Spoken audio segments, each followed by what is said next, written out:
Good morning, नमस्कार, स्वागत है आपका study I Q YouTube channel पर। हमारी चल रही थी रेलवे की सीरीज। रेलवे की सीरीज़ के अंदर स्टार्टिंग के 90 डेज़ में हमने सिलेबस कंप्लीट किया था। उसके बाद अगले 15 डेज़ में हमने डिस्कस किया था पूरी की पूरी मैथ्स का रिवीजन। उसके बाद हमने स्टार्ट किए थे मॉक टेस्ट।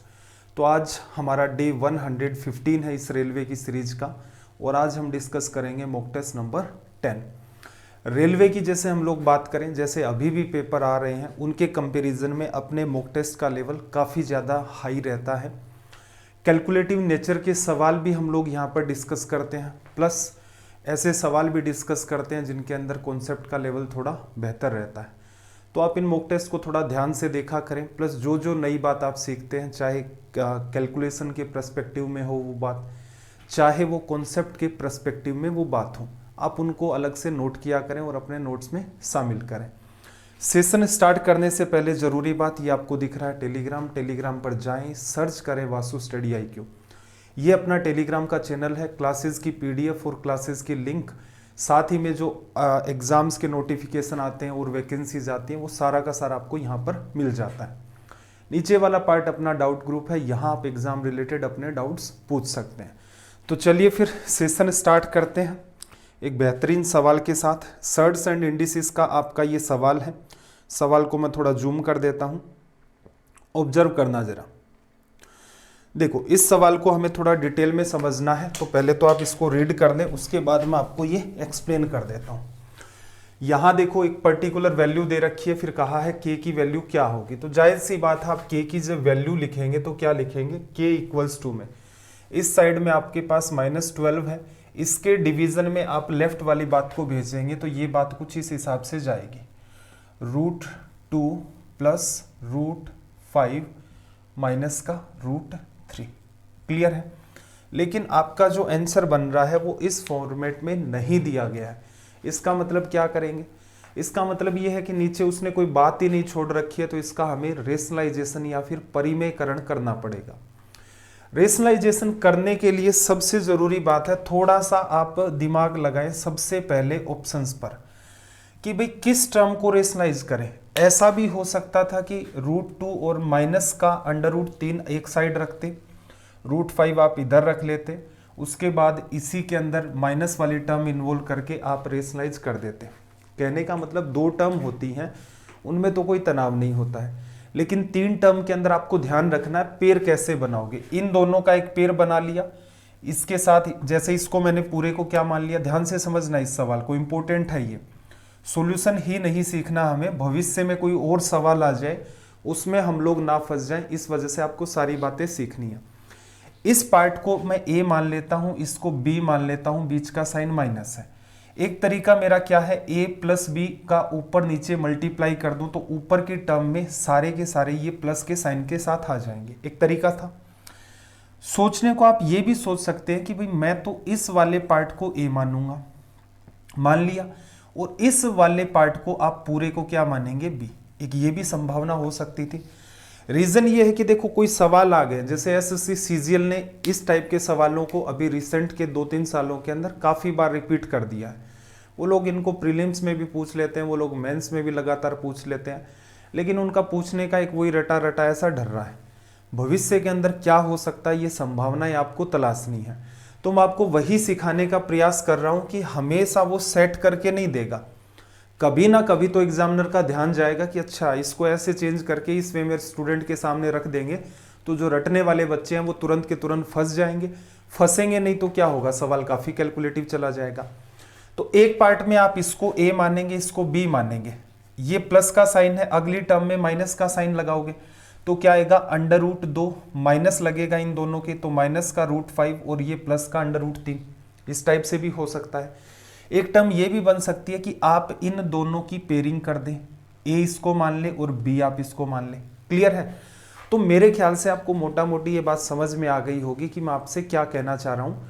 ऐसे सवालों में जहाँ पर 3-3 वैल्यूज आपको दे दी हैं, रेशनलाइजेशन ही आपके पास एक समाधान है, या फिर आप चाहें तो पहले डेटा का स्क्वायर कर लें, लेकिन वो मामला फिर से चैलेंजिंग हो जाएगा, तो उससे बचने का प्रयास करें, क्योंकि फॉर्मेट आपका रेशनलाइजेशन का है।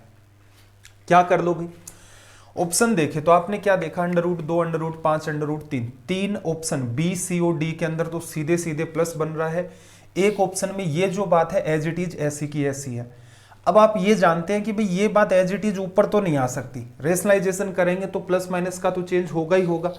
आपको बस दिमाग ये लगाना है कि ए ऑप्शन आपका हट चुका है, बी सी डी के अंदर से क्या होगा, बी सी डी को या फिर कैसे बनाएं। तो आपका ध्यान गया कि भाई ये वाला पार्ट और ये वाला पार्ट ये नेगेटिव है और ऊपर ये तीनों चीजें पॉजिटिव है, तो उसने क्या किया होगा, इसको ए माना होगा, इसको बी माना होगा।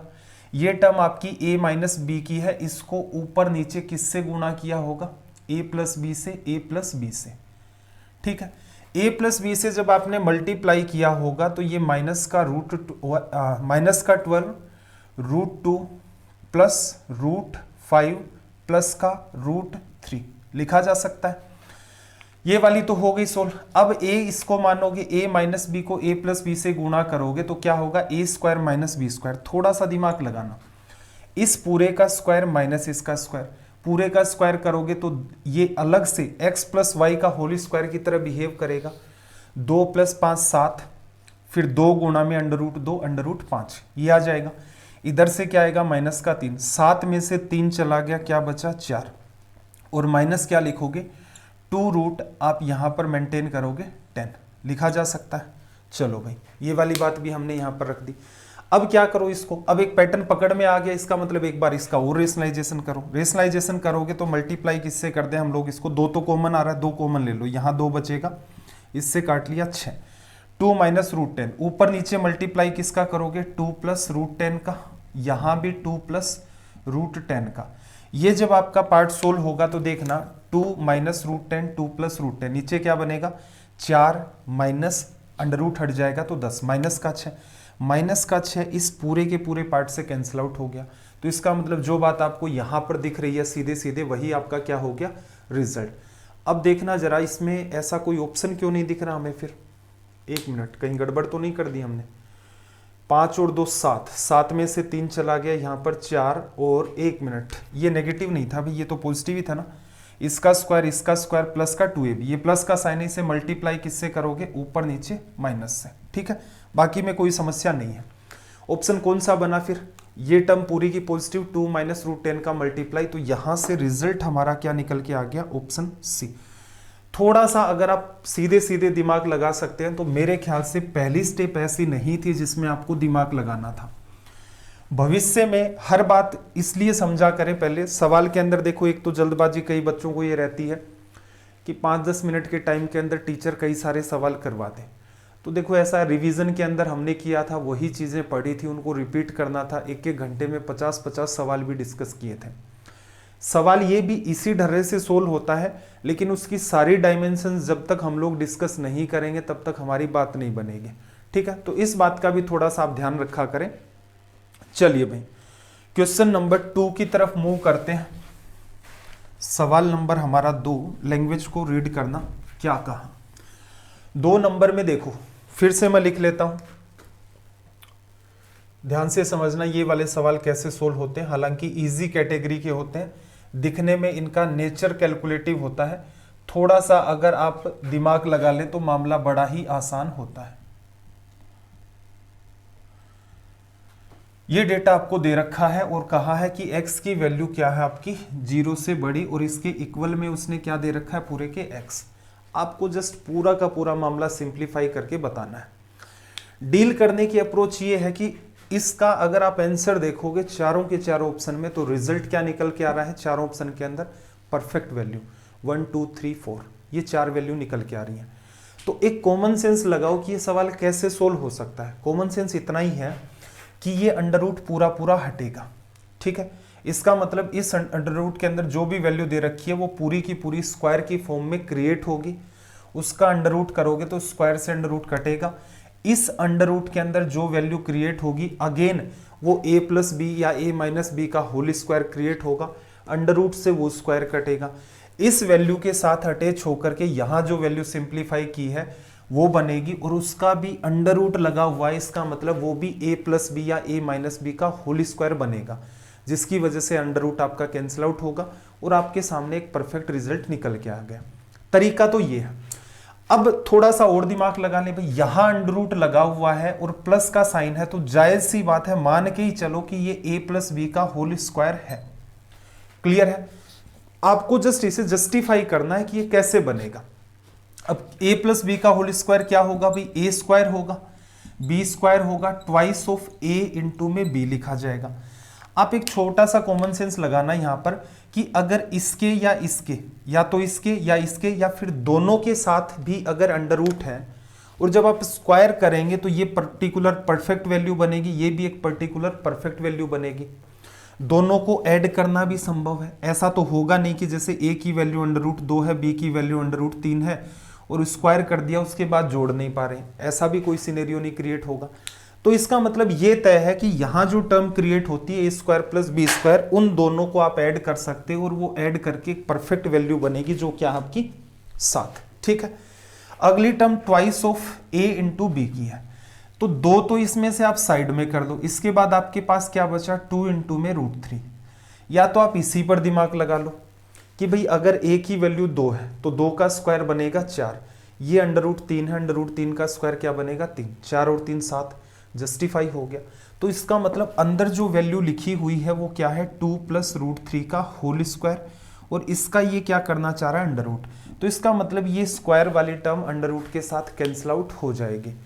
कॉन्सेप्ट इन सवालों को सोल्व करने का ये है, चीज़ों को कैसे पकड़ना है वो मैंने आपको सिखा दिया।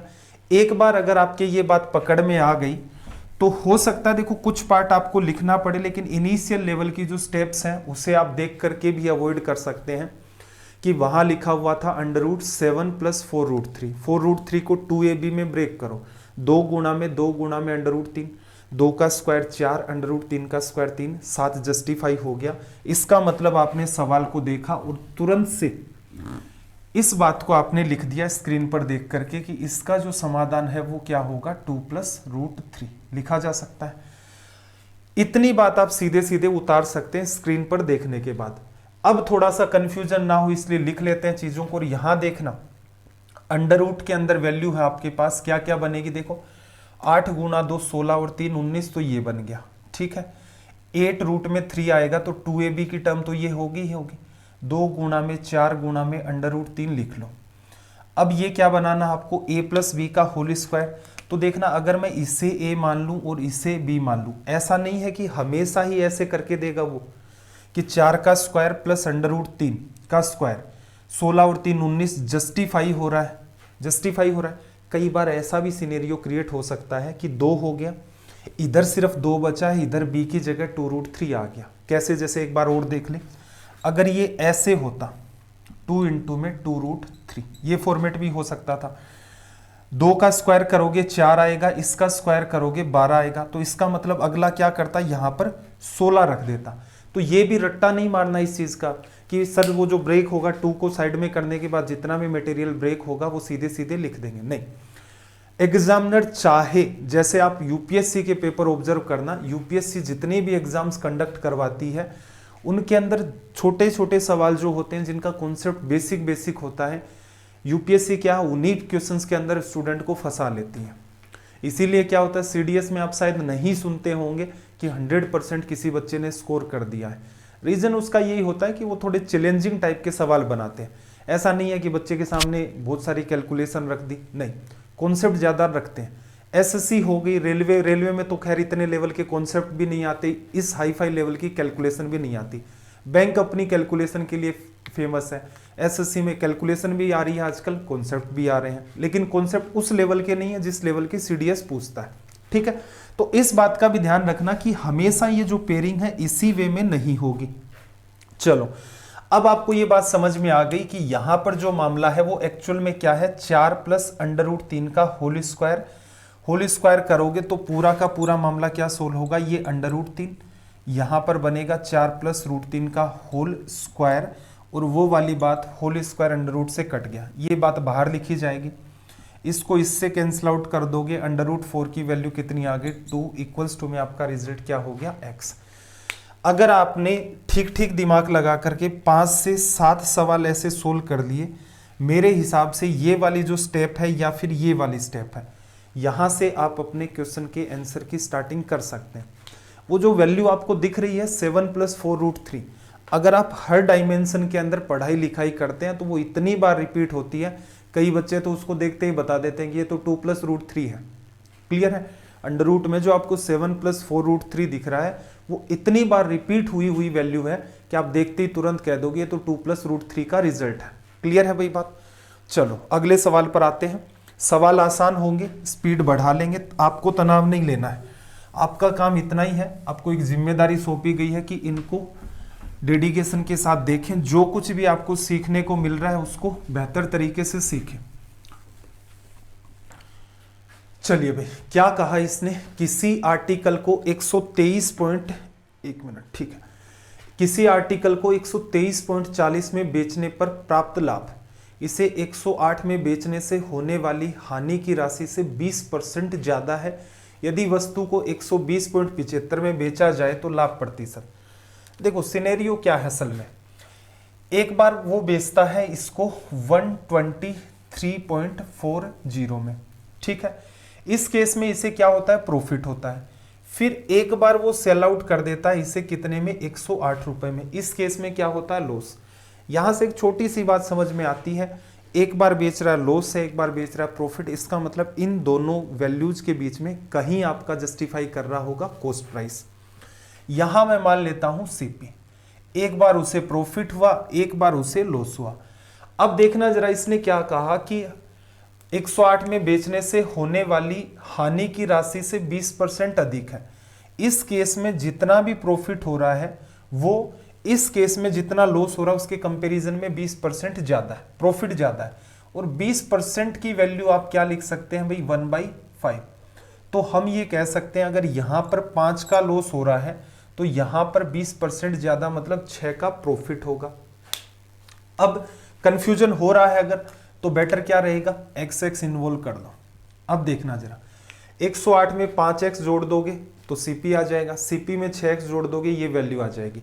एक्चुअल में देखा जाए यहां से यहां तक का गैप आपका कितना है? 11x, जो कि रिप्रेजेंट किसको करता है? इन दोनों का गैप ले लो भाई।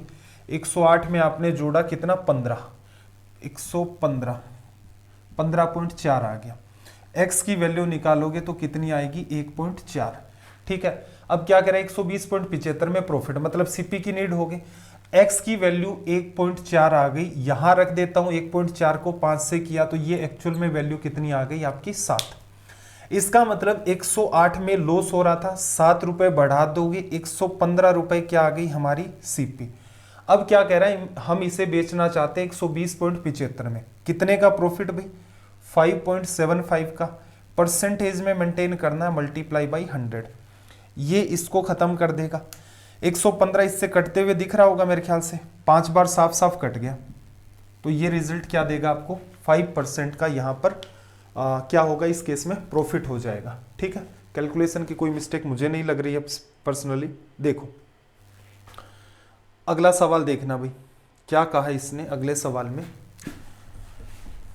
एक नंबर आपको दे रखा है और क्या कह रहा है कि वो 9 से डिविजिबल है। तो आपको कह रहा है कि जो x लिखा हुआ है उसकी वैल्यू नहीं, 2x की वैल्यू। एक तो एरर यहां हो सकती है, अमूमन बच्चे क्या करते हैं? x की वैल्यू निकालेंगे, 2 से मल्टीप्लाई करना भूल गए, और अगर ऐसा कोई उसने ऑप्शन क्रिएट कर दिया था तो एरर होने के चांसेस मैक्सिमम है। तो ऐसे सवालों को थोड़ा ध्यान से पढ़ें। 9 की डिविजिबिलिटी में क्या देख रहे थे? सारी की सारी डिजिट का सम कर दो और 9 से डिवीजन कर दो। और जब 9 की डिविजिबिलिटी चेक कर रहे हैं तो जो जो 9 के मल्टीपल है उनको हटा दो। जैसे राइट साइड से 9 है, फिर 2x 7, 2 और 7 9 है, हटा दिया। 8 और 6 आपके पास क्या आ गया? 14 प्लस आपके पास x, और इसमें डिवीजन किसका जाना चाहिए? 9 का। तो जाहिर सी बात है ऊपर वाला डेटा क्या होना चाहिए भाई? ऊपर वाला क्या हो? या तो 9 बने, 9 बनेगा तो यहाँ माइनस की वैल्यू रखोगे। अब किसी पर्टिकुलर नंबर के अंदर बीच का डिजिट तो नेगेटिव नहीं हो सकता। नेगेटिव वो नंबर हो सकता है, उसका बीच का डिजिट नेगेटिव नहीं होता। तो इसका मतलब यहां माइनस करके कुछ लिखने का सवाल नहीं है। क्या रखें फिर? x की वैल्यू मल्टीपल बनाना, 18 बना लो 4। अगर ऐसा विचार आ रहा है कि 27 भी तो हो सकता था मल्टीपल, तो उस केस में क्या जोड़ते? 13। लेकिन x क्या है आपका? एक सिंगल डिजिट है, 13 तो ऐड नहीं करोगे। 13 अगर लिख दिया तो इसका मतलब x की जगह 2 डिजिट आ जाएंगे। तो इसका मतलब ये सीधे सीधे छोटी सी बात यहां पर निकली, 2x की वैल्यू बतानी है। ऑप्शन डी हमारा क्या हो जाएगा यहाँ पर करेक्ट। ठीक है, यहाँ एरर हो सकती थी, x की वैल्यू निकाली 4, ऑप्शन ए को आपने टिक मार दिया, सीधे सीधे बढ़ गए। चलो भाई नेक्स्ट क्वेश्चन की बात कर लेते हैं। क्या कहा, एक इक्विलेटरल ट्राइंगल का एरिया 36√3 है, त्रिभुज का परिमाप। इससे नकली सवाल और क्या होगा, देखो एरिया क्या है √3/4, साइड का स्क्वायर इक्वल्स टू में कितना है भाई 36√3। देखना ये इधर चला गया, a की वैल्यू इन दोनों का अंडर रूट, इसका अंडर रूट 6, इसका अंडर रूट 2, 12 आ जाएगा। पेरीमीटर क्या होता है, 3 साइडों का सम 36। बस वहां 12 तक सोल्व करना था, थोड़ा सा दिमाग पर स्ट्रेस डालोगे वर्बली हो जाएगा। अगला सवाल देखना भाई, इंपॉर्टेंट सवाल है, स्टार मार्क कर लो।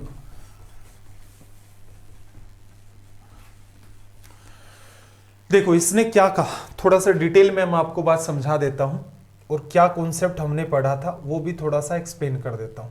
अलजेब्रा में पढ़ा था a+b-2 का होल स्क्वायर, अगेन फिर आपको दे रखा है b+c-5 का होल स्क्वायर, और फिर वैल्यू आपको दे रखी है, यहां लिख लेता हूं मैं c+a-5 और इसका होल स्क्वायर इक्वल्स टू में क्या बन रहा है 0। पूछा क्या है भाई आपसे, आपसे पूछा है b+c⁴a प्लस का साइन c+a⁴b-1, इसका रिजल्ट क्या होगा। एक छोटा सा कॉमन सेंस लगाना, वहां वैसे तो हमने डिटेल में पढ़ लिया था, स्क्वायर का फॉर्मेट होता है और इक्वल्स टू में आपको 0 दिया रहता है। एक मुझे एक छोटी सी बात बताओ, ये पूरी की पूरी टर्म है, इसका स्क्वायर कर रखा है, इस पूरी की टर्म की वैल्यू मिनिमम से मिनिमम आप 0 बना सकते हो, 0 से कम इसको बना ही नहीं सकते। अंदर लिखे हुए पूरे के पूरे डेटा का अगर आप सम करते हैं तो -2, -5, -10 कुछ भी आ जाएगा, लेकिन स्क्वायर हो गया, इसकी वजह से क्या होगा, वो रिजल्ट पॉजिटिव बनेगा। या फिर क्या करो, सभी में एक ऐसा एडजस्टमेंट करो कि पूरे की वैल्यू 0 आ जाए, तो इसका मतलब इस पूरे डेटा की वैल्यू मिनिमम 0 हो सकती है। ऐसे ही यहां भी स्क्वायर लगा हुआ है, ऐसे ही यहां भी स्क्वायर लगा हुआ है। और इंपॉर्टेंट बात क्या थी, आपको पढ़ाया था, ये जो प्लस लग रहे होते हैं इसकी वजह से ये काम बनता है। अगर एक भी यहां पर माइनस रख दे तो इसी सवाल के इनफाइनाइट सॉल्यूशन बनने स्टार्ट होते हैं। तो जो 0 बनने का पैटर्न था आपको डिटेल में एक्सप्लेन किया था कि रेलवे एग्जाम में अगर कोई सवाल आएगा तो अपना काम धूमधाम से चल जाएगा। बात समझ में आ गई। तो आपको ये कहना चाह रहा हूं कि तीनों टर्म्स जो है वो स्क्वायर के फॉर्मेट की है, बीच में प्लस का साइन है, ऐड किया और रिजल्ट 0 आया। कब आ सकता है, तभी आएगा जब इसकी वैल्यू 0, इसकी वैल्यू 0, इसकी वैल्यू 0। तो देखो एग्जाम में क्या करते आप देखते सीधे सीधे स्क्रीन पर कि अच्छा 0 वाला पैटर्न बन रहा है, तो इसका मतलब a+b-2 0, तो आप सीधे सीधे कहते कि a+b की वैल्यू जो है वो आपकी क्या होगी 2। फिर देखो b+c-5 0, -5 को साइड में ले जाओ तो b+c की जो वैल्यू होगी वो कितनी होगी 5। ऐसे ही c+a-5 इक्वल्स टू में 0, तो -5 को राइट में ले गए, ये मामला आपका सेट हो गया। अब आपसे जो डेटा पूछा उस पर थोड़ा सा विचार करना, b+c मतलब 5, इसकी पावर a करनी है, उसके बाद c+a भी आपका 5 है, इसकी पावर b करनी है, माइनस का 1 है, और पूरे का आपको अंडर करना है। आपको पता करना है यहाँ पर a और b की वैल्यू क्या होगी। थोड़ा सा दिमाग लगाओ, टाइम एंड वर्क में ऐसा पैटर्न पढ़ते हैं, सबको जोड़ोगे, 2 बार a, 2 bar b, 2 bar c, 5 5 10 और 2 12, twice of a+b+c equals to में 12, तो a+b+c बराबर कितना आ जाएगा 6। अब यहां से देखो पहले a की वैल्यू चाहिए, b+c की वैल्यू 5 है, उधर भेज दिया, a की वैल्यू क्या हो गई 1। फिर देखना आपको b की वैल्यू चाहिए, तो देखो c+a की वैल्यू आपके पास कितनी है, c+a की वैल्यू 5 है, इसमें 1 जोड़ोगे तो इसका मतलब b की वैल्यू 1। 5 5 10 में से 1 चला गया 9, 9 का अंडर रूट कर दोगे, रिजल्ट कितना आएगा 3। तो यहां देखो ये चीजें तो कॉन्सेप्ट के हिसाब से हैं कि ये सवाल एक्चुअल में कैसे बनते हैं, इनका क्या रीजन होता था, ऐसे ही वो क्यों पूछता है, ये हो गया। आप इसे एग्जाम में डील कर सकते हैं, और आप थोड़े से और कलाकार लेवल के हैं तो मेरे हिसाब से यहां से भी आपका सॉल्यूशन हो सकता है। साफ साफ दिख रहा है, b+c 5 उधर जाएगा, c+a 5 उधर जाएगा, फिर जोड़ लो, 5 5 10 2 12, a+b+c की वैल्यू 6, b+c 5 है तो a की वैल्यू ऑटोमेटिक 1 हो गई, c+a की वैल्यू 5 है तो b की वैल्यू ऑटोमेटिक 1 हो गई। तो 5 + 5 10 -1, तो ये तो पूरा ही सोल्व हो गया। खैर प्रयास करना, जिससे बात बन जाएगी कि कम से कम आपको लिखना पड़ेगा और टाइम भी काफ़ी बच जाएगा। अगला सवाल देखो भाई, अगले सवाल में आपको क्या कहा, ध्यान से रीड करना सवाल को।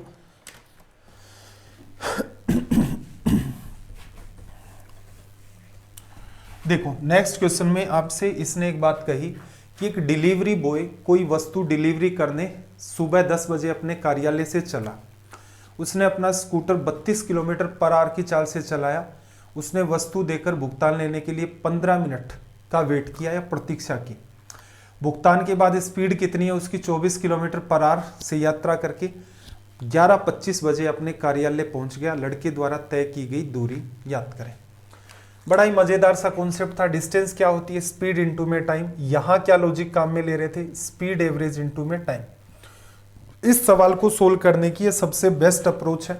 स्पीड टाइम डिस्टेंस पढ़ाया था तो एक तो डेल्टा का पैटर्न, एवरेज स्पीड, और एक वो S1/S2 इक्वल्स टू T2/T1।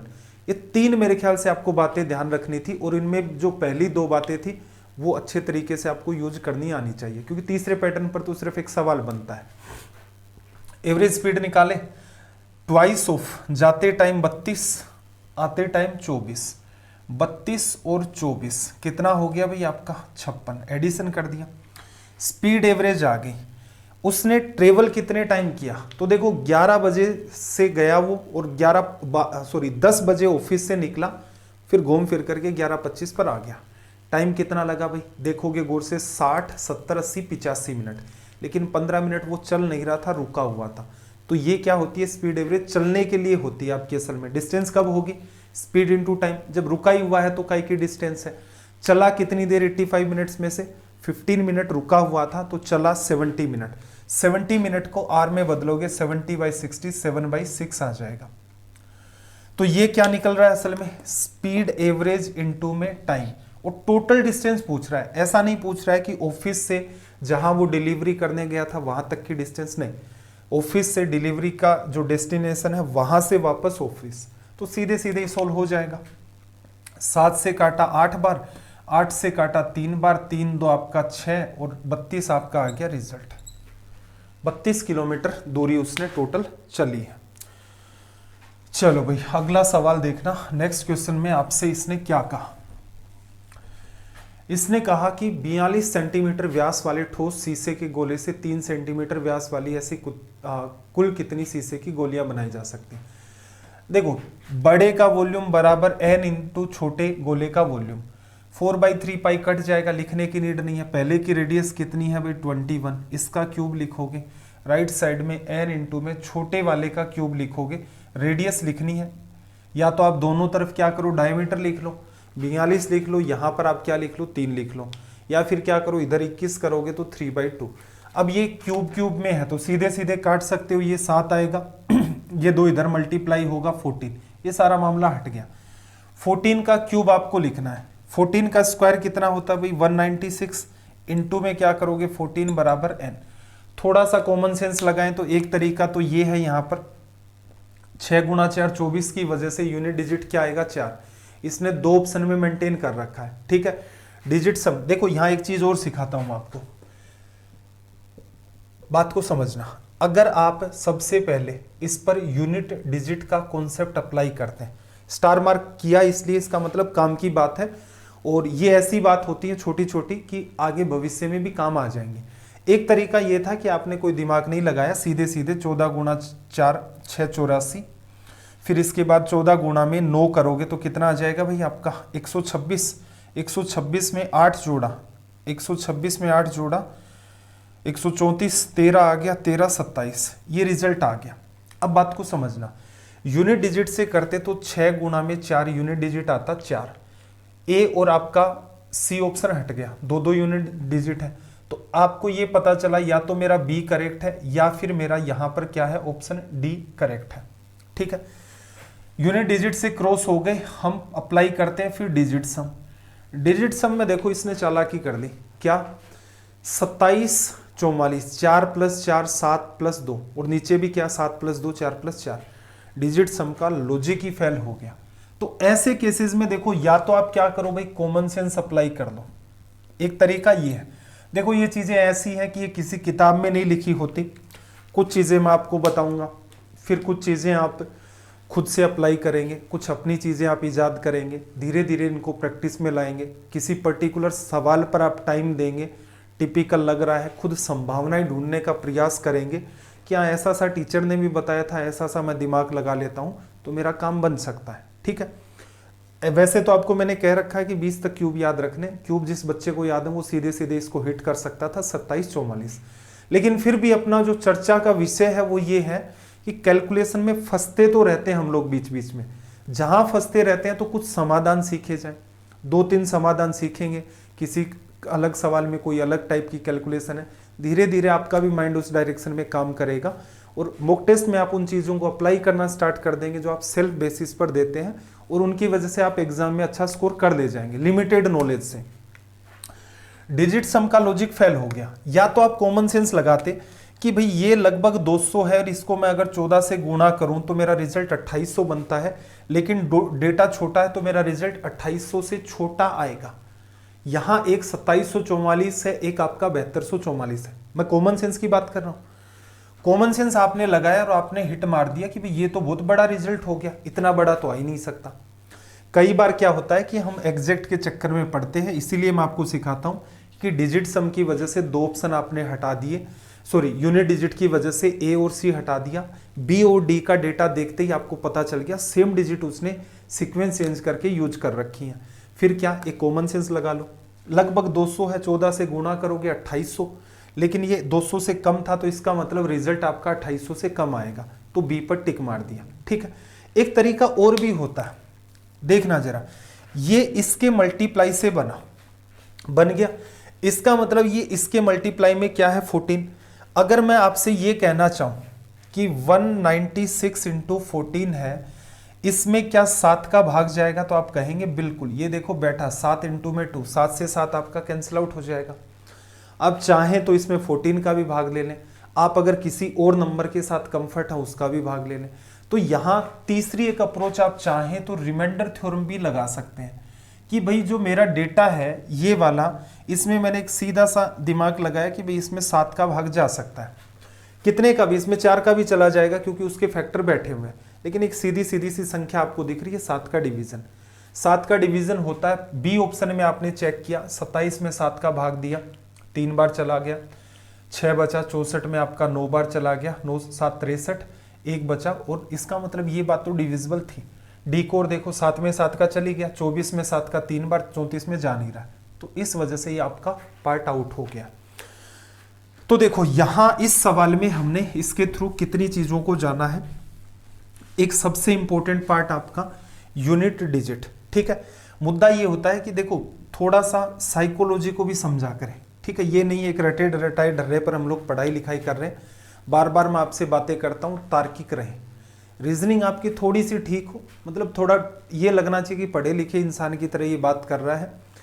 मैं भी प्रयास करता हूं कि आलतू फालतू बात ना करूं जिनका कोई वजूद नहीं है, इसीलिए मैं भी आपको एक कॉमन सेंस के ट्रैक पर उतारना चाहता हूं कि कल आप मेरे से कोई बात सुने तो तुरंत उसको ये भी कह दें कि सर नहीं इसमें ये गड़बड़ है, या फिर ये वाली बात ठीक है, इसमें और इम्प्रूवमेंट ये भी हो सकता है। ऐसे कई कमेंट बीच बीच में आते हैं, हालांकि जैसे एक महीने के बीच में 1 या 2 स्टूडेंट का ऐसा कमेंट आ जाता है कि सर ये जो सिखाया था इससे और बेहतर ऐसा भी हो सकता है, तो बिल्कुल संभव है। वही ट्रैक मैं आपको पकड़ाना चाह रहा हूं।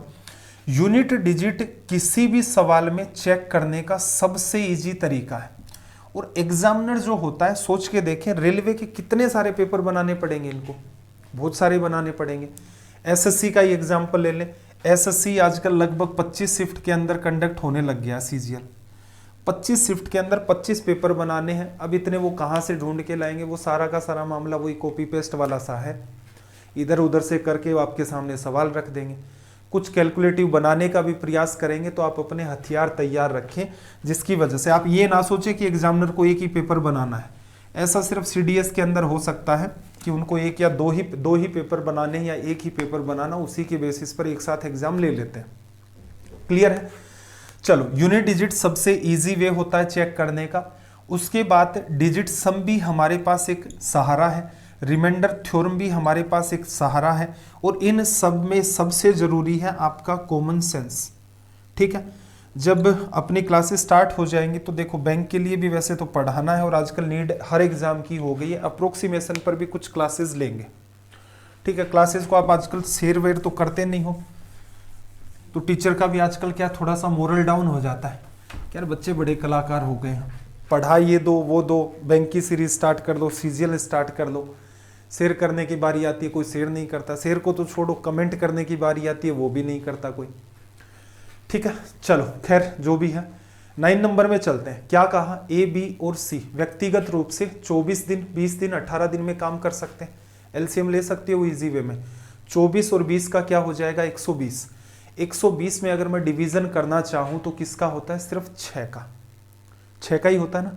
18 को मैं ब्रेक करूंगा, 6 गुणा में 3, 6 का 120 में डिवीजन करने पर 20 आता है, 20 में 3 का भाग नहीं जाएगा, तो इसका मतलब इस पूरे का जो एलसीएम निकल के आ गया वो कितना निकल के आ गया भाई 360। इंपॉर्टेंट बात सीखने का प्रयास करना कि मैंने क्या किया। यहां देखो जरूरी नहीं है कि आप एलसीएम लोगे तभी काम चलेगा, पूरी की पूरी मैथ्स में एलसीएम एचसीएफ चैप्टर को आप छोड़ दें, उसके बाद कोई जरूरी नहीं है कि आपको एग्जैक्ट एलसीएम आता है तभी आपका काम चलेगा। बस एग्जैक्ट अगर आप पकड़ ले जाएंगे तो आपकी कैलकुलेशन थोड़ी सी आसान हो जाएगी, टाइम कम कंज्यूम होगा, एरर होने के चांसेस मिनिमम हो जाएंगे। ठीक है, एलसीएम आपका मन करे 24 गुणा 20 गुणा में 18 ऐसे भी कर सकते थे। बात को समझना, इस डेटा से फेमिलियर होंगे आप। 24 और 20 का एलसीएम लें, 24 5 120, 20 6 120, 120 आ गया। 120 के अंदर अगर मैं इसको सीधे देखूं, या तो मैं 9 गुणा 2 देखता हूं, 9 का डिवीजन नहीं लगा, इसको मैं देखता हूं 6 गुणा में 3, 6 का डिवीजन इसमें लग गया, कितनी बार 20 बार, उस 20 में 3 का भाग नहीं जा रहा, इसका मतलब हमारे पास कमी चल रही है सिर्फ और सिर्फ 3 की मल्टीप्लाई में, इसलिए एलसीएम क्या ले लिया 120 इंटू में 3। चलो भाई 360 हमारा निकल के आ गया यहाँ पर एलसीएम। अगली बात देखना, बी और सी काम शुरू करते हैं, 6 दिन के लिए काम करते हैं। पहले तो इसको निपटाओ, इनका 6 दिन का। बी की इफिशियंसी कितनी है भाई, बी का डिवीजन कर दो इसके अंदर 20 दिन का, 20 का भाग दोगे तो कितना आ जाएगा यहाँ पर 18। सी की इफिशियंसी 18 दिन में करता है, 18 का डिवीजन कर दोगे इफिशियंसी कितनी आ जाएगी 20। चलो ये टोटल काम था, ये किया जा चुका है। अब रिमेनिंग वर्क की इसने लैंग्वेज दी है कि रिमेनिंग वर्क ये कितने दिन में करेगा। ए की इफिशियंसी चाहिए, 360 में 24 का डिवीजन करना है, 24 का वैसे 120 में 5 बार होता है तो इसमें 15 बार होगा, या सीधे सीधे 24 का भाग इसमें 1 बार गया, 12 बचा, 120 में 15 बार आ गया। ठीक है, सोल्व कर लें। देखना जरा यहाँ पर कुछ और इजी भी कर सकते हैं क्या, चलो वैसे नहीं हो रहा है तो कोई बात नहीं है, सीधे सीधे ऐड कर लेते हैं, 3 से काट लो, 5 आ गया, 2 आ गया, 120 आ गया। ये देखना जरा 20 और 38, 38 गुणा 2 76, 76, 76 में 24 जोड़ा 100 और 20 ऊपर तो कितना आ गया आपके पास 46 डिवाइड बाई 5, कितना हो गया ये हमारे पास 9 5 45। गड़बड़ तो नहीं कर दी अभी, 1 मिनट, कोई ना कोई तो गड़बड़ की होगी हमने।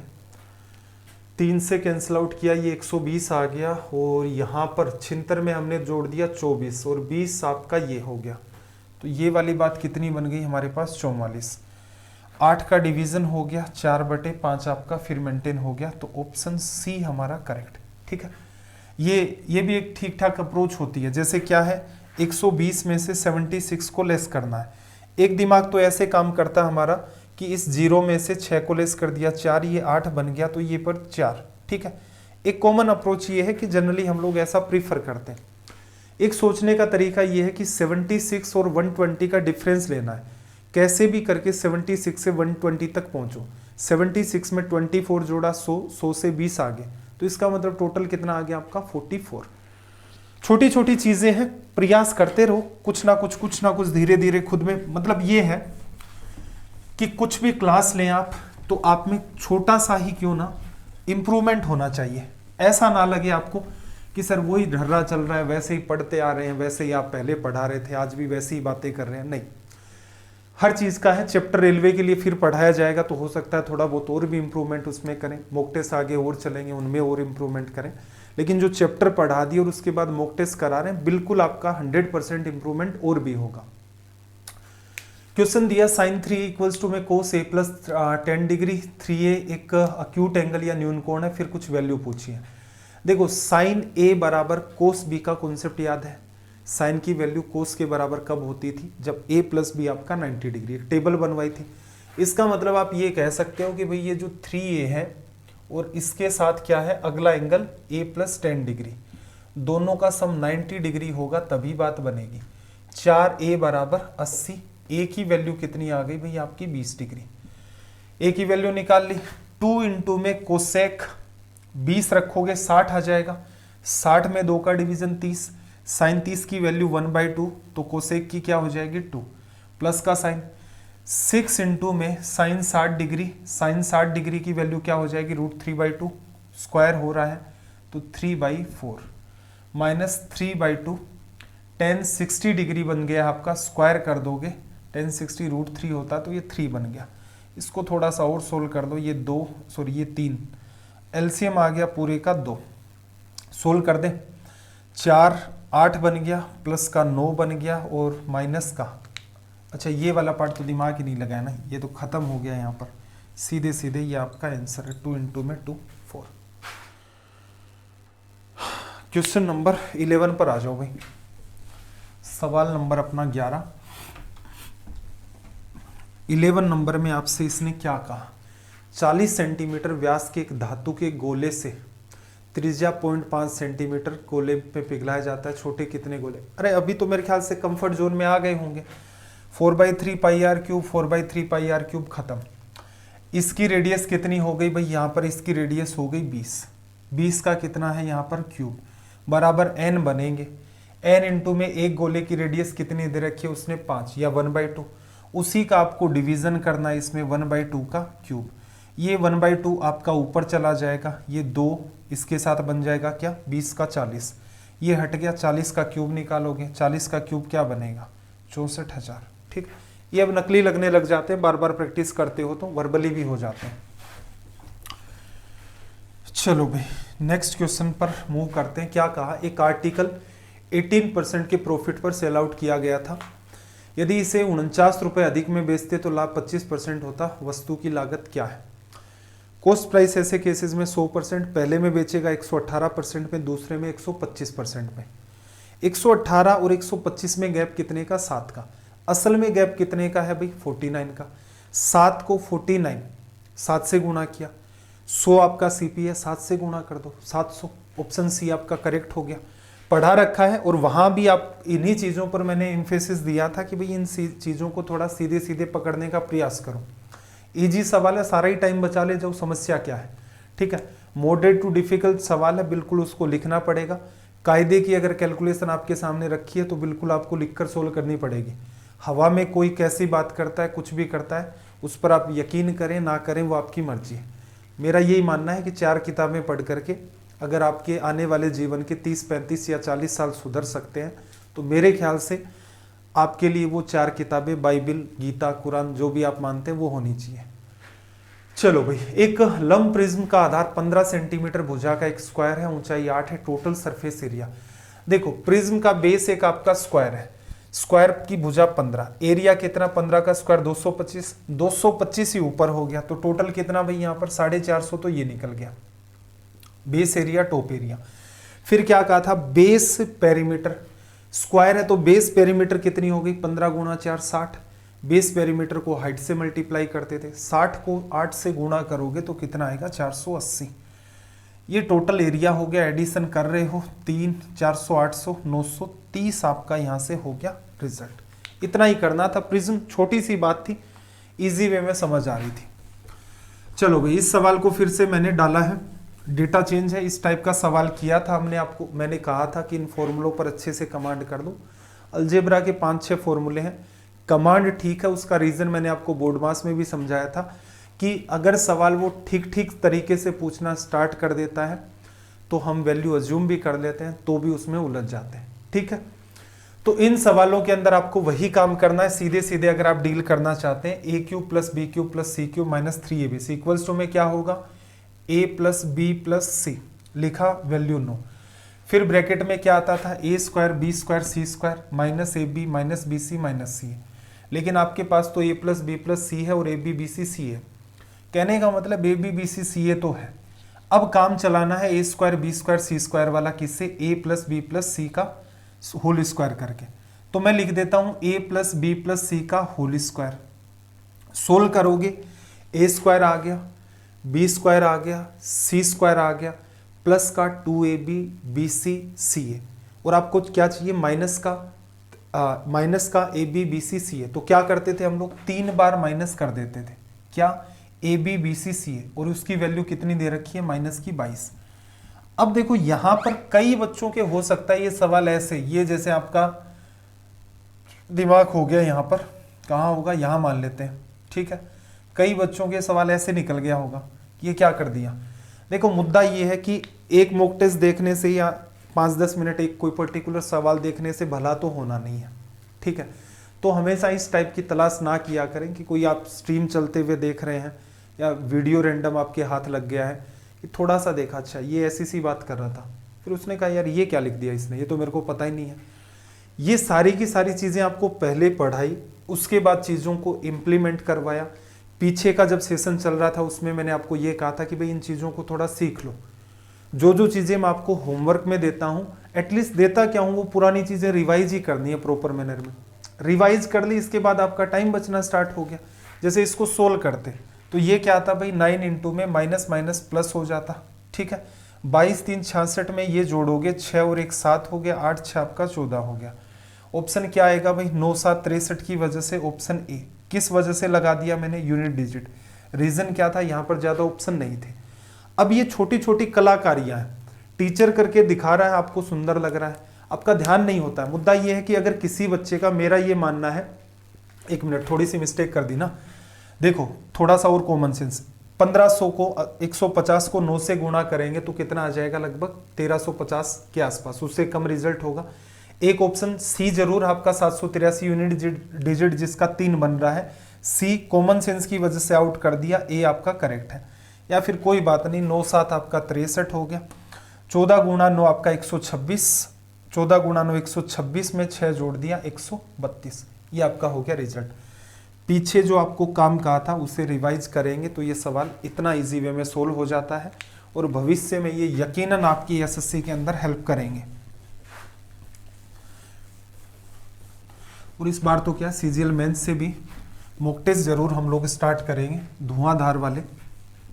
तो उन दिनों का इंतजार करें और तब तक बेहतरीन तरीके से पढ़ाई लिखाई भी करते रहें। प्लस का मतलब माइनस, माइनस का प्लस, मल्टीप्लाई का डिवीजन, डिवीजन का मल्टीप्लाई। एरर होने का एक चांस है सिर्फ और सिर्फ डिवीजन। रीजन क्या है, ऑफ जैसा कोई कॉन्सेप्ट नहीं दे रखा है इसने। बोर्ड मास में क्या था, ऑफ में एरर मैक्सिमम हो सकती है, उसके बाद डिवीजन में। ये पैटर्न आसान होता है। आसान क्यों होता है भाई, सीधे सीधे लिखते जाओ। 40 इंटू में 4 है, इंटू की जगह क्या करोगे, डिवीजन करोगे। 40 में 4 का भाग दिया, कितना बन गया 10। फिर प्लस का साइन है, इसकी जगह क्या लिखना, माइनस। फिर देखो 84 में 6 का डिवीजन करोगे, डिवीजन करना क्योंकि मल्टीप्लाई है, 14 आ गया। इसको मल्टीप्लाई किससे करना है, अच्छा पूरे के पूरे ब्रैकेट को मल्टीप्लाई करना है यहाँ पर 5 से, ठीक है। और अपॉन में देखना जरा, यहाँ पर 2/3 मल्टीप्लाई बाई 18 करोगे, 3 से कटेगा 6 3 आपका 18, यहाँ बनेगा 12। माइनस की जगह प्लस कर दोगे, और यहाँ पर 4 डिवीजन में आपके पास क्या है 2, मल्टीप्लाई करोगे तो 8। तो नीचे क्या मेंटेन हो गया आपका 20, और यहाँ क्या मेंटेन हुआ आपका माइनस का 4, माइनस का 4 हो गया ना, माइनस 4 गुणा 5 माइनस का 20, ये इससे कट गया, रिजल्ट क्या आ गया भाई माइनस का 1। इसको थोड़ा सा चेंज कर देना, करेक्ट रिजल्ट इसका यही है। हल्का सा इस सवाल में चेंज किया था तो वो पर्टिकुलर पार्ट यहाँ पर मिस हो गया है, ऑप्शन कुछ ऐसे बन रहे हैं, ठीक है। बाकी कोई एरर हो तो कमेंट करके बता देना कि सर 15 नंबर सवाल में ऐसा था, एरर होनी तो नहीं चाहिए, ठीक है। आंसर इसका -1 आ गया। नेक्स्ट क्वेश्चन को रीड करना, क्या कहा, 1180 रुपए की राशि को ए, बी और सी के बीच डिस्ट्रीब्यूट करना है, जैसे कि 2 गुना ए का हिस्सा 5 गुना बी का हिस्सा बराबर 7 गुना सी का हिस्सा। कुछ याद आ रहा है, ट्वाइस ऑफ ए बराबर 5 time of b equals to में 7 टाइम्स ऑफ सी। कौन सा फॉर्मेट है भाई, ये इक्वेशन फॉर्मेट ऑफ रेशियो।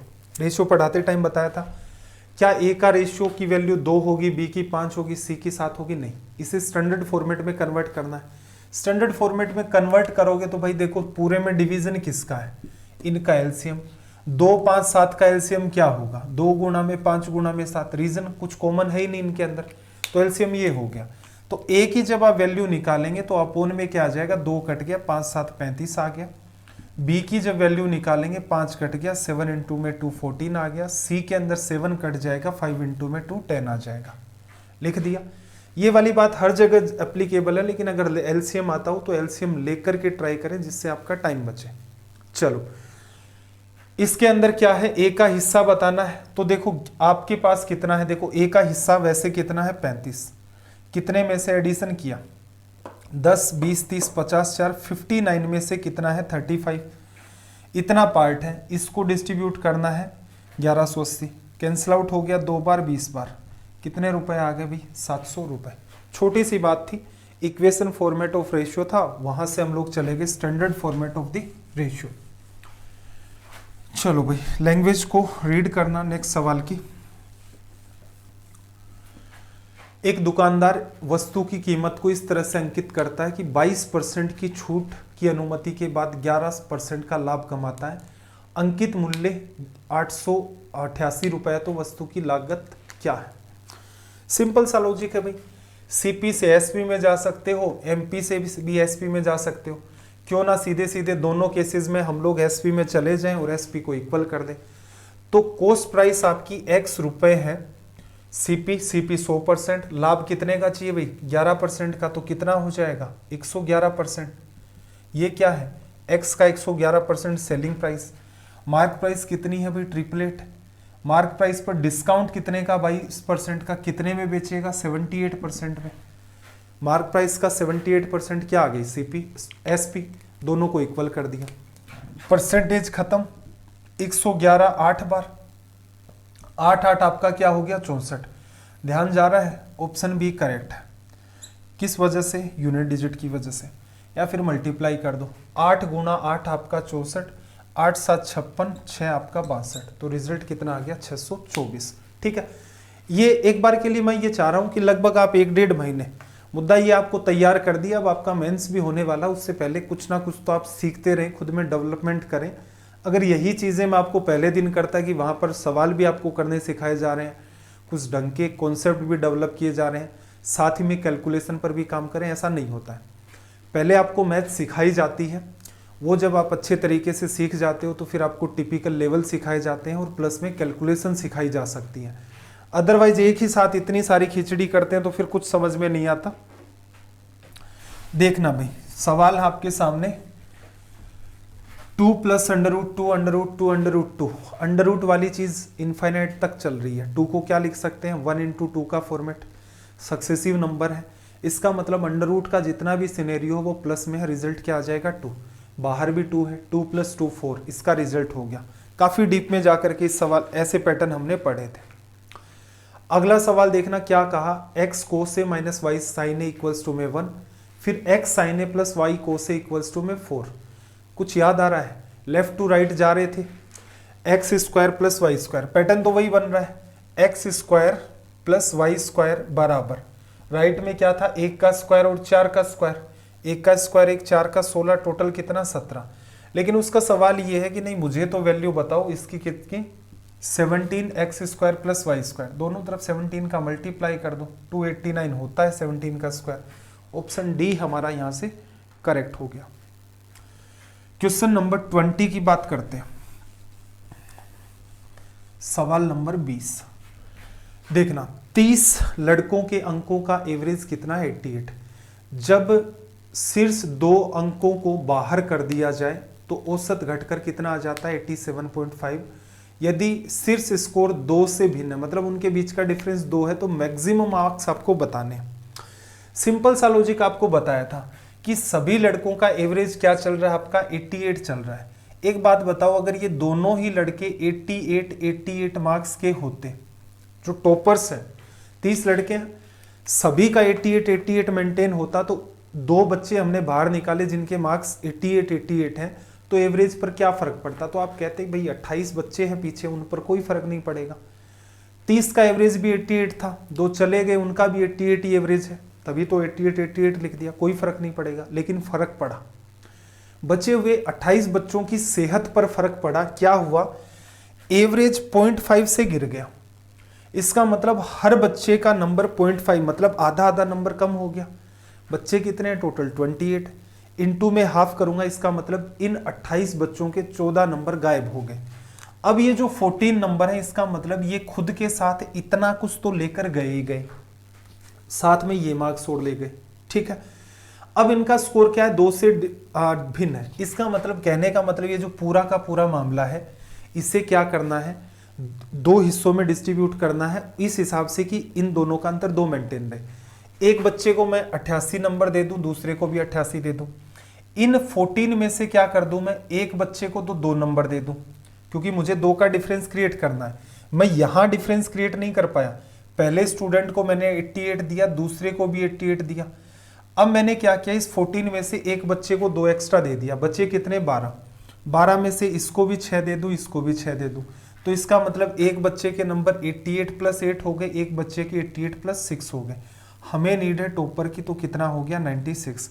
ये वाली जो स्टोरी आपको बताई है ये पहले कई बार मैं आपको सुना चुका हूँ। इसको इस हिसाब से बैलेंस किया जाता है कि जहाँ जहाँ इक्वल है उसको पड़ा रहने दो, कोई समस्या नहीं है। एक साथ ऐड करने की भी नीड नहीं है, क्योंकि ऐड करोगे फिर डिस्ट्रीब्यूट करोगे, कैलकुलेशन बढ़ेगी।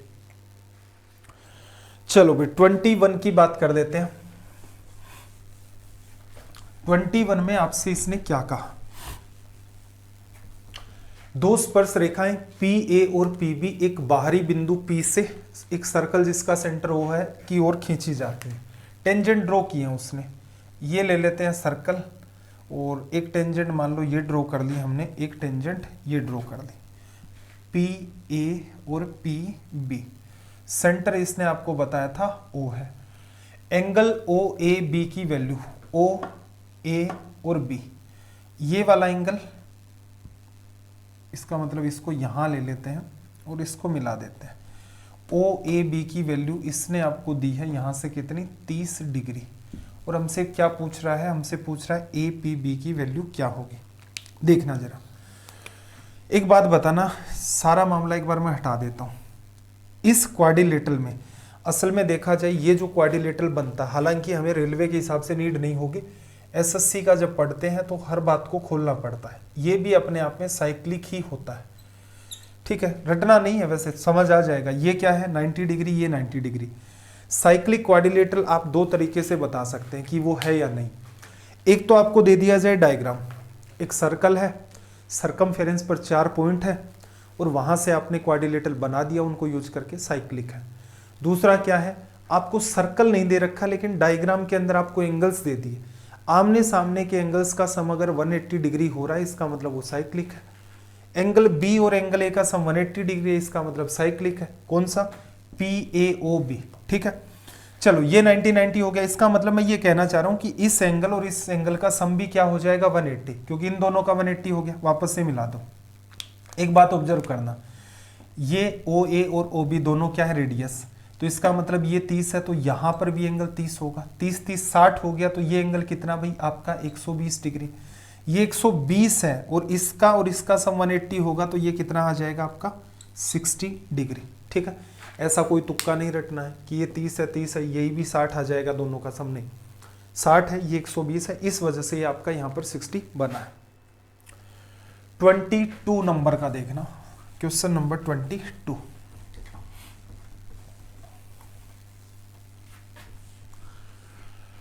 में देखो क्या कहा कि किसी शहर की जनसंख्या पहले साल 30% बढ़ी, अगले साल 15% कम हुई, प्रेजेंट में 11,050 है, तो 2 साल पहले कितनी थी। सक्सेसिव इंक्रीज डिक्रीज के सवाल है। 2 साल पहले x थी, फिर कितनी बढ़ी 30%, इसका 130% निकाल दोगे, सोल्व कर सकते हो, 13 बटा में क्या आ जाएगा 10 आ जाएगा। फिर 15% कम हुई, 5% क्या लिखते हो भी 1/20 लिखते हो ना, तो 15% क्या होता, 5 से काटोगे 3/20, कम करनी है। 20 थी 3 कम हो गई 17/20। मैंने असल में क्या किया 85% को सोल्व किया। ये छोटी छोटी चीजें हैं, बहुत सारे बच्चों के तो कंफर्ट जोन में होती है, नहीं है तो इनको कंफर्ट जोन में ले आओ। इक्वल में आप पॉपुलेशन कितनी हो गई भाई 11,050, सोल्व कर दें, रिजल्ट परफेक्ट है, इसका मतलब लाइन से लेकर चल जाओ, पूरा सोल्व हो गई। 13 7 91, 13 8 आपका 104, 5 बचेगा, 13 5 65, 17 5 85, एक जीरो भूल चुके हैं, ये लगा दिया। x बराबर देखो 5 गुणा में 2 10 और 3 लग गए इसके जीरो। वैसे ये लाइन देखकर समझ आ रहा है कि पॉपुलेशन 10,000। चलो भाई, एक मजेदार सवाल और है, यहां भी कई सारी चीजें हमें सीखनी है। इसने क्या कहा कि 3 की पावर a बराबर 27 की पावर b बराबर 81 की पावर c। फिर इसने अगली बात कही ABC जो है वो किसके बराबर है, 144। फिर उसने पूछा कि इस बात की वैल्यू हमें बता दो। मुद्दे की बात देखना, असल में देखो 3 डेटा दे रखे हैं, इनका क्या कर दो आप, बेस सेम कर दो, 3 के मल्टीपल ही हैं।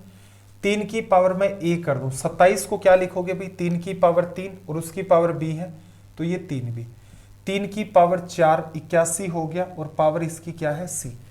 तो इन तीनों का बेस सेम है, इनका रिजल्ट सेम है, इसका मतलब इनकी जो पावर जो बन रही है वो भी क्या होगी, सेम। तो यहां से बस इतनी सी बात हमें पता चली कि a बराबर क्या है 3b के और ये बराबर क्या है 4c के। ठीक है, ये कौन सा फॉर्मेट है, क्या ये ABC की एक्चुअल वैल्यू तो हमें नहीं पता चल रही है, क्या होगी क्या नहीं होगी। इक्वेशन फॉर्मेट का रेशियो है, इसे स्टैंडर्ड फॉर्मेट ऑफ रेशियो में अगर हम लोग कन्वर्ट करें तो 3 और 4 का एलसीएम 12 है। तो a अपॉन में क्या आ जाएगा 12, b अपॉन में आ जाएगा 4 एंड c अपॉन में आ जाएगा 3। क्या कर लें, a की वैल्यू 12, b की वैल्यू 4 और c की वैल्यू आपकी कितनी हो जाएगी, यहां पर 3 लिखा जा सकता है। असल में देखा जाए तो देखो थोड़ा सा कॉमन सेंस लगाना, रेशियो 12:4:3 में है तो a की जो वैल्यू लोगे वो वैसे क्या होगी 12x, b की वैल्यू कितनी होगी 4x और c की वैल्यू कितनी होगी 3x। और इन तीनों का मल्टीप्लाई वैसे देखोगे तो इसने क्या दे रखा है 144। 12 गुणा 4 या फिर 4 गुणा 3 12 12 144, x क्यूब बराबर 1। तो x की वैल्यू यहां पर क्या आ जाएगी 1।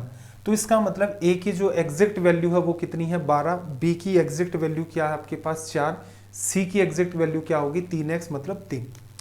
चालाकी एग्जामिनर क्या कर सकता है, इनका मल्टीप्लाई कर दिया और रिजल्ट क्या रहा आपका, यहां पर मान लो 144 गुणा 8 कर देता, वो जो भी डेटा आता 144 गुणा में यहां पर 8 कर देता तो ये कितना आ जाता 8 4 32। 14 गुणा में 8 करोगे तो आपका निकल के आ जाएगा कितना भाई 28, 1220। 1220 में 1252 आ जाएगा, 1252 भी नहीं, ज्यादा ही जाएगा 1258। ठीक है, मैं ये कहना चाह रहा हूं आपको अगर डेटा दे देता 144 गुणा में 8, ऐसे सवाल आ चुके हैं, उस केस में अगर आप सीधे मल्टीप्लाई करते तो क्या बनता आपका सिर्फ 144। तो आपको पता होना चाहिए जब आप इसे सोल्व करते हैं, ये स्टैंडर्ड फॉर्मेट ऑफ रेशियो नहीं है, ये इक्वेशन फॉर्मेट ऑफ रेशियो है, स्टैंडर्ड में कन्वर्ट किया, इससे आपको पता चला A/B/3C जब लिखेंगे तो क्या आएगा 12:4:3। और आपको ये भी समझाया हुआ है मैंने कई बार कि जब भी कभी आप सक्सेसिव में 2 या 3 रेशियोज का मल्टीप्लाई करते हैं तो x का इन्वॉल्वमेंट कर लें। x का इन्वॉल्वमेंट नहीं करेंगे तो सवाल गलत होने के चांसेस पूरे हैं।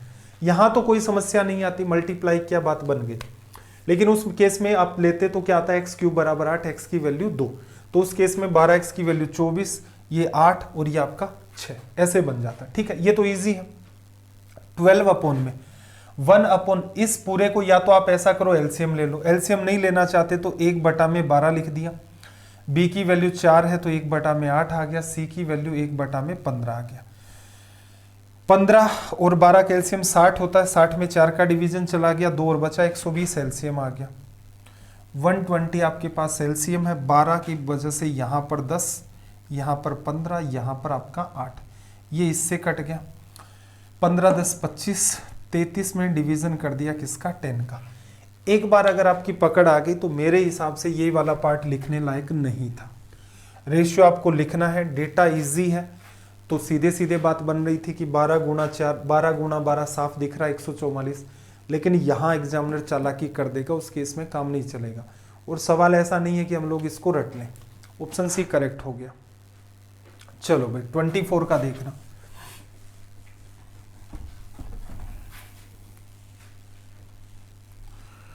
ट्वेंटी 24 में इसने आपसे क्या कहा, जब वार्षिक और 6 माही में ब्याज का भुगतान किया तो 1 वर्ष के लिए 8% पर एनम पर 7800 की राशि पर चक्रवर्ती ब्याज में अंतर क्या होगा। इससे नकली सवाल क्या है भाई, हाफ ईयरली में क्या होगा, 6 महीने के लिए रेट ऑफ इंटरेस्ट 4%, तो 4% यहाँ ब्याज 6 महीने का, 4% यहाँ, इस 4% का 4% ये। एक ही साल में ब्याज देना होता तो वैसे ही 8% सीधे सीधे दे देते, कोई तनाव ही नहीं था। इन सवालों में आपको क्या सिखाया, सीधे सीधे आप क्या करो, 7800 का 4% निकालोगे, पहले 6 महीने का सिंपल इंटरेस्ट, उस पर भी 4% आप निकालोगे तो वो क्या हो जाएगा, सिंपल इंटरेस्ट पर सिंपल इंटरेस्ट, जो कि क्या है, दोनों का डिफरेंस। वही एक बात है, सोल्व कर दो। परसेंटेज ने इसको खत्म कर दिया, इसकी जगह मैं क्या लिख लूं, 100, इसको हटा दिया, 4 से काटा 25 बार, ठीक है। आगे कुछ सोल्व हो रहा है, या तो हमने वैसे तनाव ही ले लिया इसको सोल्व करने का, 100 पड़ा रहने दो, फिर वो टेबल बोलनी पड़ेगी। चलो 4 से गुणा कर देते, 8 4 हमारा क्या आ गया, 8 गुणा 4 हमारा 32, 7 4 28 और 3 31, डिवीजन 25 का, 100 में 25 का 4 बार, 300 में 12 बार, 12 बटा में 25, 12 में डिवीजन करोगे 120 हो गया, डिवीजन 4 बार, फिर 20 48, 12.48% आपका रिजल्ट आ गया, ठीक है। ये सिंपल सा, सॉरी रिजल्ट परसेंटेज में नहीं आएगा, रुपए में आएगा, रुपीस दे रखे हैं, उन्हीं का डिफरेंस ले रहे हैं। मेरे हिसाब से तो ये नकली सवाल है, बस हल्की सी बहुत माइनर सी कैलकुलेशन है, और वो भी क्या कैलकुलेशन है, सीधे सीधे मामला कैंसिल आउट होकर डिवीजन लग रहा है। 0.64 पाई स्क्वायर मीटर क्षेत्रफल वाली एक गोलाकार डिस्क 1.404 किलोमीटर लंबाई तक लुढ़कती है, इसके द्वारा लगाए गए चक्कर। पहले तो रेडियस निकालें, 0.64 पाई इक्वल्स टू में क्या होगा भाई, पाई आर स्क्वायर, पाई से पाई कट गया, अंडर रूट करोगे, आर की वैल्यू कितनी आएगी, 0.8। सरकमफेरेंस निकालोगे इसकी, या पेरीमीटर निकालोगे इसकी, तो 2 गुणा में पाई गुणा में आर, 2 पाई आर। एक राउंड में इसने जो दूरी तय की है वो आ गई, एन राउंड तय किए, दूरी 1.408 किलोमीटर, ये मामला मीटर में चल रहा है, तो उसको 1000 से मल्टीप्लाई करोगे, 1408 क्या आ जाएगा, मीटर। सोल्व कर दे, राउंड तो परफेक्ट ही होते हैं, तो रिजल्ट परफेक्ट आएगा, जहां मन करे उससे काट दो। 22 6 132, 22 4 आपका 88, ठीक है। 8 गुणा में 2 आपका, मैं क्या कर दूं, उधर गुणा कर दूं, 10 से इधर भी 10 से, वो हट गया। 8 गुणा में 2 16 4 64, एन की वैल्यू 280 यहां से निकल के आ गई, ठीक है भाई, आसान सा सवाल था। क्वेश्चन नंबर 26 देखना, क्वेश्चन नंबर 26 क्या कहा लैंग्वेज में, इसने कहा कि ट्रायंगल एबीसी एक इक्विलेटरल ट्रायंगल है, पी क्यू और R A B B C और सी ए के मध्य बिंदु है। ट्रायंगल एबीसी की भुजा की लंबाई क्या है, 8 सेंटीमीटर, पी क्यू आर का area, mid point theorem, diagram बनाने की नीड नहीं है, आपको अच्छे से समझाया था कि टोटल ट्रायंगल का एरिया 4 इक्वल पार्ट में डिवाइड हो जाता है, किसी एक पार्ट का एरिया पूछ रहा है 1/4, इनटू में ओरिजिनल ट्राइंगल का एरिया √3/4, साइड कितनी है भाई 8, 8 का स्क्वायर 64, 16 4 64, रिजल्ट क्या आ गया 4√3, ऑप्शन सी आपका यहां से क्या हो गया करेक्ट। 27 नंबर को देखना,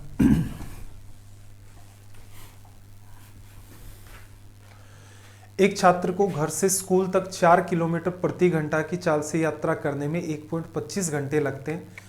स्कूल से घर तक समान दूरी को कवर करने के लिए समय को 25% कम करने के लिए उसे अपनी गति कितनी बढ़ानी होगी। देखो डिस्टेंस आपकी फिक्स हो गई, स्पीड बराबर क्या होता है डिस्टेंस इनटू में, स्पीड बराबर डिस्टेंस अपॉन में टाइम, ये फिक्स है। Speed inversely proportional to time या फिर स्पीड प्रोपोर्शनल टू 1/t होता है, ये पता नहीं कितनी बार हम लोगों ने इसे यूज किया। टाइम का रेशियो पहले केस और दूसरे केस में वो क्या चाहता है 25% का मतलब क्या होता है 1/4, इसका मतलब पहले 4 टाइम लग रहा है, टाइम 3 करना है उससे, तो उस केस में स्पीड क्या होगी भाई, स्पीड इंटरचेंज हो जाएगी, स्पीड 3 से क्या करो 4, जिससे फायदा क्या है time into speed 12 kilometre, time into speed 12 kilometre maintain रहे। एग्जैक्ट डेटा की असल में यहाँ पर नीड नहीं थी, सीधे सीधे डील कर सकते हैं। 3 से 4 स्पीड बढ़ाई, 1 का इंक्रीज 3 पर 33 1/3%। परसेंटेज पढ़ाते टाइम आपको एक हिंट दिया था कि टेबल का यूज हो जाता है। डिस्टेंस आपकी फिक्स है, उसी पॉइंट पर वापस जाना है, टाइम 25% कम किया। दूसरा फैक्टर स्पीड है, क्योंकि डिस्टेंस स्पीड इनटू टाइम दो चीज़ों से मिलकर के बन रहा है। ये कॉन्सेप्ट था कि किसी भी कंपनी के अंदर जो टोटल एक्सपेंडिचर था वो कैसे निकालेगा, तो एक मजदूर की सैलरी गुणा में नंबर ऑफ वर्कर्स वहाँ कितने काम कर रहे हैं। तो उसमें भी सेम सिनेरियो था कि भाई मजदूरी 25% कम कर दी लेकिन पैसा उतना ही खर्च हो रहा, तो एम्प्लॉयज़ की संख्या कितनी बढ़ी, तो 33 1/3%। वो लॉजिक यहाँ है, ठीक है। एसएससी के लिए हम लोग परसेंटेज पढ़ लिया है क्या हमने, शायद कुछ ध्यान नहीं आ रहा, इतने लेक्चर हो गए हैं। रेलवे में तो पढ़ लिया है, एसएससी का आइडिया नहीं आ रहा है। चलो भाई 27 नंबर हो गया था, तो 28 नंबर देखना। यहां भी एक छोटी सी बात हमें फिर से ऑब्जर्व करनी है। देखो 2 sin a plus cosec a बराबर 2√2। अब देखो a की वैल्यू 0 डिग्री से 90 डिग्री के बीच है। अब यहाँ वैल्यू पुट करते टाइम आपको थोड़ी सी समझदारी लगानी है। क्या, जैसे अगर मैं 30 डिग्री वैल्यू रख दूंगा तो 30 की वजह से क्या आएगा 1/2 या 2। साइन की वैल्यू कोसेक की वैल्यू इंटरचेंज ही होंगे, साइन 30 2 होगा, 1/2 होगा तो कोसेक 2 हो जाएगा। रखोगे भी तो 2 से 2 कट गया, 2 और 1 3 बनना है, रिजल्ट जस्टिफाई नहीं कर रहा, तो हमें लेना ही नहीं था। रीजन क्या, राइट साइड में √2 बनना चाहिए। अगर मैं 60 डिग्री वैल्यू पुट करके रखूं तो मेरे पास क्या होगा, साइन में √3 क्रिएट होगा, कोसेक में 1/√3 क्रिएट होगा, एक में एलसीएम √3 आएगा, पूरा मामला वहां भी नहीं सोल्व होगा। तो हमारे पास सीधे सीधे बात बचती है कि ऐसे सवालों में √2 कब क्रिएट होगा, 45 डिग्री लो भाई। तो 2 इंटू में जस्टिफाई करके भी देखना, ये नहीं कहना कि 45 डिग्री हो गया है बिना चेक किए। एक पैटर्न और भी बन रहा था ना, जहां पर हमने स्टार मार्क किया था कि भाई इस पैटर्न को ध्यान से देख लो।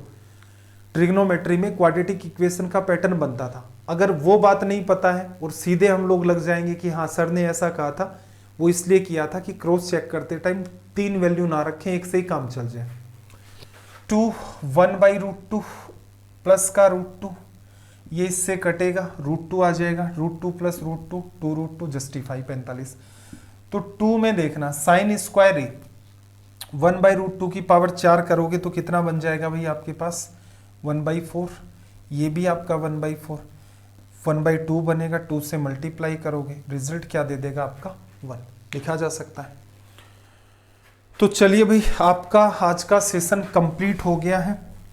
Day 115 mock test number 10। ये जो मॉक टेस्ट हैं इनको ध्यान से करें। किसी भी आप स्टेट लेवल की एग्ज़ाम की तैयारी कर रहे हैं, सीजीएल के फॉर्म आ गए, वैसे तो नहीं भरे हैं तो मेरे ख्याल से फिल कर दें। वैकेंसीज तो थोड़ी सी निराशाजनक तो हैं, 6500 के आसपास है, कुछ और बढ़ जाएंगे एग्ज़ाम तक 1000-1500 के आसपास। तो कुल मिलाकर के इतना सा ही मामला, उसके कई सारे फैक्टर्स हैं। तो कई बच्चे तो क्या कर रहे थे कि वो एक एसएससी को भी गालियां दे रहे थे, गवर्नमेंट को भी दे रहे थे।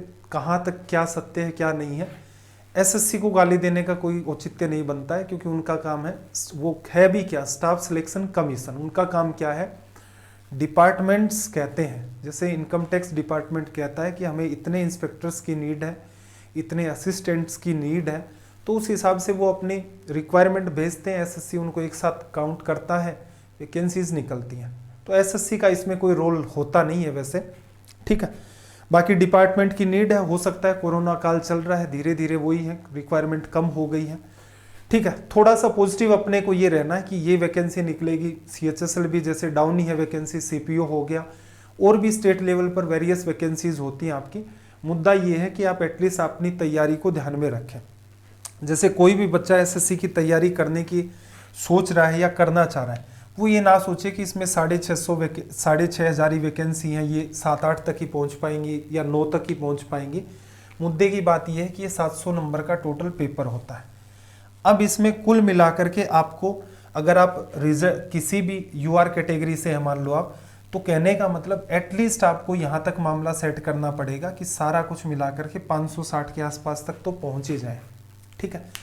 जो भी यहाँ तक जाकर के आपकी सिक्योर हो जाएगी 560-565 के आसपास। कोई रिजर्वेशन लगता है, ओबीसी है तो इसमें से 5-7 नंबर नीचे कर लें, इसको 10 कर लें मैक्सिमम। SC ST है तो इसमें से 15 या 20 नंबर, 20 के आसपास नंबर और डाउन कर लें, इतना ही फर्क पड़ता है। प्रीलिम्स में हालांकि बहुत बड़ा गैप दिखता है, लेकिन जैसे ही आप फाइनल सिलेक्शन की तरफ मूव करते हैं तो आपको यूआर कैटेगरी और ओबीसी के अंदर डिफरेंस बहुत थोड़ा सा दिखता है, ठीक है, बहुत ज़्यादा नहीं होता है, और वैसे ही वो डिफरेंस हल्का हल्का वो डाउन हो जाता है।